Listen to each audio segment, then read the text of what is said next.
Hello बच्चों, तो चलिए इस प्रश्न को पढ़ते हैं। किन्हीं दो ए और बी अवयवों के लिए कौन सा सदैव सत्य है? विकल्प ए बी बराबर बी ए, विकल्प बी ए बी बराबर नहीं है बी ए के, विकल्प सी ए बी बराबर शून्य और विकल्प डी इनमें से कोई नहीं। तो यहाँ पर देखो, दो अवयव हैं ए और बी, तो उनके लिए कौन सा कथन सदैव सत्य है वो हमें बताना है। तो प्रश्न में आगे बढ़ने से पहले इस प्रश्न से संबंधित जो मुख्य उदाहरण है उसकी हम चर्चा कर लेते हैं। तो देखो, मुख्य उदाहरण, यदि यदि P बराबर Q हो तो पी क्यू बराबर क्यू पी होता है। यानी कि दो अवयव P और Q अगर बराबर हैं तो पी क्यू जो आएगा वो क्यू पी के बराबर आएगा। ठीक है, तो अब देखो सवाल में हमें क्या बोला है, हमें ये नहीं बताया कि ए और बी अवयव समान है या बराबर है, ये कुछ नहीं बताया। हमें केवल इतना ही बताया कि केवल ए और बी दो अवयव हैं। ठीक है, और कौन सा कथन सदैव सत्य है वो बताना है। तो यदि यदि ए बराबर बी हो तभी तभी क्या होता है, ए बी बी ए के बराबर होता है।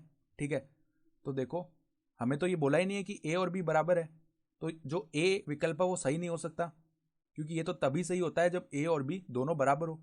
तो हमें तो ये तो बताया नहीं कि ए और बी बराबर है, इसलिए हम नहीं कह पाएंगे कि विकल्प ए सही है, तो विकल्प ए तो गलत हो गया। ठीक है, फिर विकल्प बी की बात करते हैं कि ए बी बराबर नहीं है बी ए के। ठीक है, तो ये भी जरूरी नहीं है, ए बी बराबर हो भी सकता है बी ए के। कब हो सकता है? जब ए और बी बराबर आ जाए। ठीक है, लेकिन हमें ए और बी के बारे में कुछ बोला ही नहीं गया है, तो हम कैसे बता सकते हैं कि ए बी बराबर होगा या नहीं होगा बी ए के। ठीक है, तो जो विकल्प ए और बी है वो तो असत्य हो गए।